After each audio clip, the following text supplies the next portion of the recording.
10. Terrain. Sun Tzu said, "We may distinguish 6 kinds of terrain, to wit, 1. Accessible ground. 2. Entangling ground. 3. Temporizing ground. 4. Narrow passes. 5. Precipitous heights. 6. Positions at great distance from the enemy. Ground which can be freely traversed by both sides is called accessible. With regard to ground of this nature, be before the enemy in occupying the raised and sunny spots, and carefully guard your line of supplies. Then you will be able to fight with advantage. Ground which can be abandoned but is hard to reoccupy is called entangling. From a position of this sort, if the enemy is unprepared, you may sally forth and defeat him. But if the enemy is prepared for your coming and you fail to defeat him, then, return being impossible, disaster will ensue. When the position is such that neither side will gain by making the first move, it is called temporizing ground. In a position of this sort, even though the enemy should offer us an attractive bait, it will be advisable not to stir forth, but rather to retreat, thus enticing the enemy in his turn. Then, when part of his army has come out, we may deliver our attack with advantage. 8. With regard to narrow passes, if you can occupy them first, let them be strongly garrisoned and await the advent of the enemy. Should the enemy forestall you in occupying a pass, do not go after him if the pass is fully garrisoned, but only if it is weakly garrisoned. With regard to precipitous heights, if you are beforehand with your adversary, you should occupy the raised and sunny spots and there wait for him to come up. If the enemy has occupied them before you, do not follow him, but retreat and try to entice him away. If you are situated at a great distance from the enemy, and the strength of the two armies is equal, it is not easy to provoke a battle, and fighting will be to your disadvantage. These 6 are the principles connected with earth. The general who has attained a responsible post must be careful to study them. Now an army is exposed to 6 several calamities, not arising from natural causes, but from faults for which the general is responsible. These are 1. Flight. 2. Insubordination. 3. Collapse. 4. Ruin.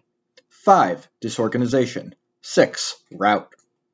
Other conditions being equal, if one force is hurled against another 10 times its size, the result will be the flight of the former. When the common soldiers are too strong and their officers too weak, the result is insubordination. When the officers are too strong and the common soldiers too weak, the result is collapse. When the higher officers are angry and insubordinate, and on meeting the enemy give battle on their own account from a feeling of resentment, before the commander-in-chief can tell whether or no he is in a position to fight, the result is ruin. When the general is weak and without authority, when his orders are not clear and distinct, when there are no fixes duties assigned to officers and men, and the ranks are formed in a slovenly, haphazard manner, the result is utter disorganization. When a general, unable to estimate the enemy's strength, allows an inferior force to engage a larger one, or holds a weak detachment against a powerful one, and neglects to place picked soldiers in the front rank, the result must be a rout.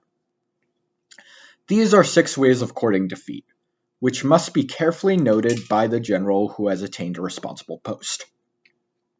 The natural formation of the country is the soldier's best ally, but a power of estimating the adversary, of controlling the forces of victory, and of shrewdly calculating difficulties, dangers, and distances constitutes the test of a great general. He who knows these things, and in fighting puts his knowledge into practice, will win his battles. He who knows them not, nor practices them, will surely be defeated. If fighting is sure to result in victory, then you must fight, even though the ruler forbid it. If fighting will not result in victory, then you must not fight, even at the ruler's bidding. The general who advances without coveting fame and retreats without fearing disgrace, whose only thought is to protect his country and do good service for his sovereign, is the jewel of the kingdom. Regard your soldiers as your children, and they will follow you into the deepest valleys. Look upon them as your own beloved sons, and they will stand by you even unto death. If, however, you are indulgent, but unable to make your authority felt, kind-hearted, but unable to enforce your commands, and incapable, moreover, of quelling disorder, then your children must be likened to spoilt children. They are useless for any practical purpose. If we know that our own men are in a condition to attack, but are unaware that the enemy is not open to attack, we have gone only halfway towards victory. If we know that the enemy is open to attack, but are unaware that our own men are not in condition to attack, we have gone only halfway towards victory. If we know that the enemy is open to attack, and also know that our men are in a condition to attack, but are unaware that the nature of the ground makes fighting impractical, we have still gone only halfway towards victory. Hence, the experienced soldier, once in motion, is never bewildered. Once he has broken camp, he is never at a loss. Hence the saying, if you know the enemy and know yourself, your victory will not stand in doubt. If you know heaven and know earth, you may make your victory complete. 11. The 9 situations. Sun Tzu said, the art of war recognizes 9 varieties of ground. 1. Dispersive ground. 2. Facile ground. 3. Contentious ground. 4. Open ground. 5. Ground of intersecting highways. 6. Serious ground. 7. Difficult ground. 8. Hemmed-in ground. 9. Desperate ground. When a chieftain is fighting in his own territory, it is dispersive ground. When he has penetrated hostile territory, but to no great distance, is facile ground. Ground, the possession of which imports great advantage to either side, is contentious ground. Ground on which either side's liberty of movement is open ground. Ground which forms the key to 3 contiguous states so that he who occupies it first has most of the empire at his command, is a ground of intersecting highways. When an army has penetrated into the heart of a hostile country, leaving a number of fortified cities in its rear, it is serious ground. Mountain forests, rugged steeps, marshes, and fens, all country that is hard to traverse, this is difficult ground. Ground which is reached through narrow gorges, and from which we can only retire by tortuous paths, so that a small number of the enemy would suffice to crush a large body of our men, this is hemmed-in ground. Ground on which we can only be saved through destruction by fighting without delay is desperate ground. On dispersive ground, therefore, fight not. On facile ground, halt not. On contentious ground, attack not. On open ground, do not try to block the enemy's way. On the ground of intersecting highways, join hands with your allies. On serious ground, gather in plural. In difficult ground, keep steadily on the march. On hemmed-in ground, resort to stratagem. On desperate ground, fight. Those who were called skillful leaders of old knew how to drive a wedge between the enemy's front and rear, to prevent cooperation between his large and small divisions, to hinder the good troops from rescuing the bad, the officers from rallying their men. When the enemy's men were united, they managed to keep them in disorder. When it was to their advantage, they made a forward move. When otherwise, they stopped still. If asked how to cope with a great host of the enemy in orderly array and on the point of marching to the attack, I should say, begin by seizing something which your opponent holds dear. Then he will be amenable to your will. Rapidity is the essence of war. Take advantage of the enemy's unreadiness.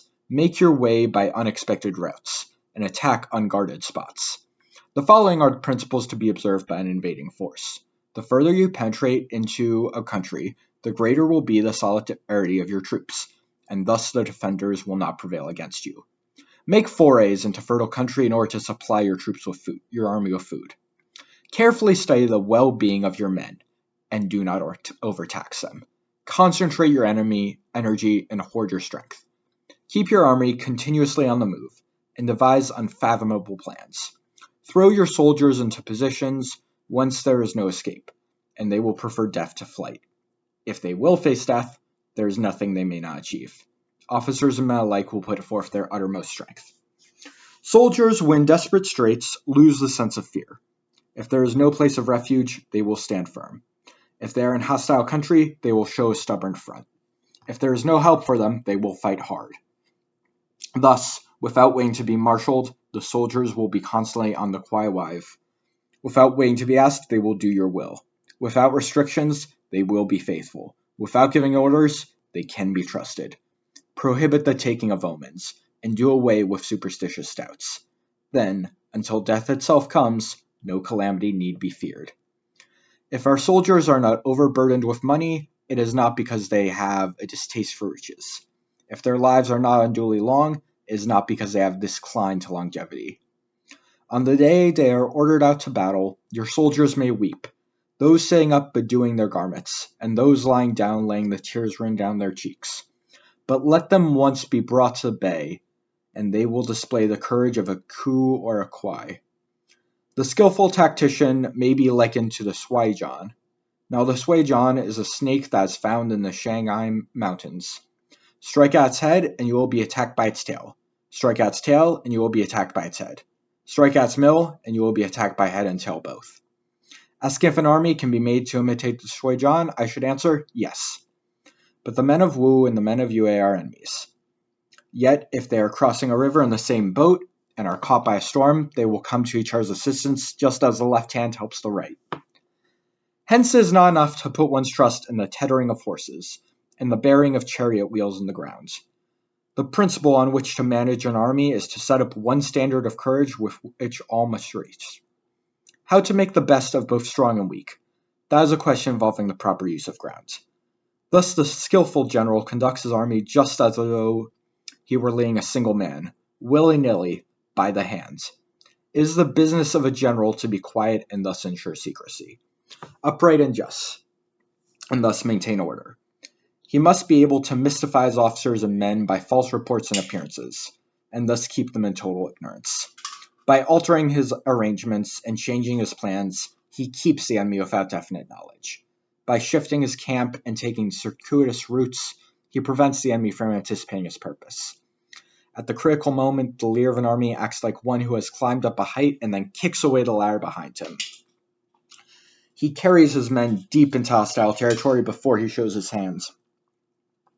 He burns his boats and breaks his cooking pots. Like a shepherd driving a flock of sheep, he drives his men this way and that, and nothing knows whither he is going. To muster his host and bring it onto danger, this may be termed the business of the general. The different measures suited to the 9 varieties of grounds, the expediency of aggressive or defensive tactics, and the fundamental laws of human nature, these are things that must certainly be studied. When invading hostile territory, the general principle is that penetrating deeply brings cohesion. Penetrating but a short way means dispersion. When you leave your own country behind and take your army across neighborhood territory, you find yourself on critical grounds. When there are means of communication on all 4 sides, the ground is one of intersecting highways. When you penetrate deeply into a country, it is serious ground. When you penetrate but a little way, it is facile ground. When you have the enemy's strongholds on your rear and narrow passes in front, it is hemmed-in ground. When there is no place of refuge at all, it is desperate ground. Therefore, on dispersive ground, I would inspire my men with unity of purpose. On facile ground, I would see that there is close connection between all parts of my army. On contentious ground, I would hurry at my rear. On open ground, I would keep a vigilant eye on my defenses. On ground of intersecting highways, I would consolidate my alliances.